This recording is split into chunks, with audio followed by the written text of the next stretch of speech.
I threw tantrums. You threw bottle caps from the top of the Ferris wheel. When the creek said laugh till your side split, we didn't wonder if we grow up to be happy. We buried time capsules in the dirt beside my house and dug them up a day later. So much time had passed. We had been cowboys, bank robbers, in the Jackson 5. Jeffrey Bartlett had kissed a girl on the mouth and said he saw fireworks just like the movies said we all would. Some things come true. God, for example. But the day you peed your pants in the middle of the spelling bee, I had been standing beside you, chewing on my ponytail with the angst of a trucker stuck in a bunny suit.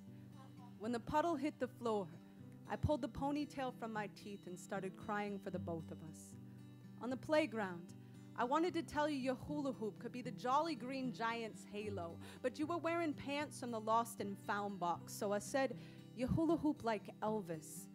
He's a king, you know. That year, we found 4 dead puppies in a plastic bag beneath a crabapple tree at the end of the road. I knew immediately, puppies are expensive to raise. Children are too.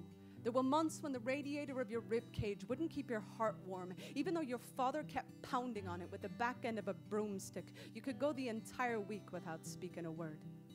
I knew the silence kept your spine from becoming their wishbone. So for you, I let my hair down. To cover my eyes from the scenes in your movie, Rescue kept clicking past, and I would laugh at my own jokes till you told me they weren't funny, but I was funny to look at.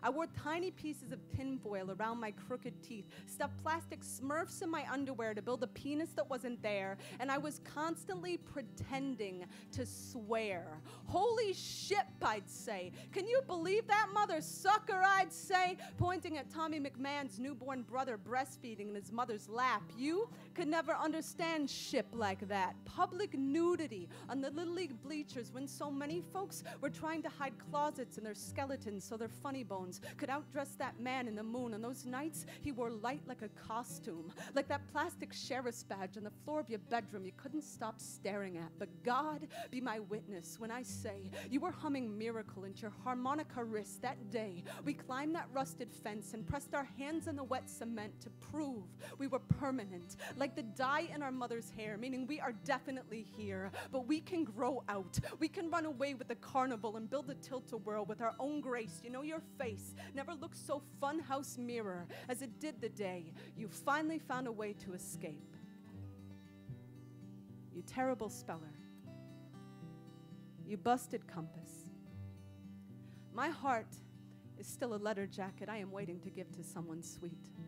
I still stuff things in my underwear, but I never pretend to swear. We don't know shit about walking a mile in somebody else's shoes till we know almost everything about our own bare feet. My feet have always been about as cold as this creek could get, but when my fear reaches the ocean, man, it turns to salt, and maybe it's nobody's fault that God only held so many shells to his ear.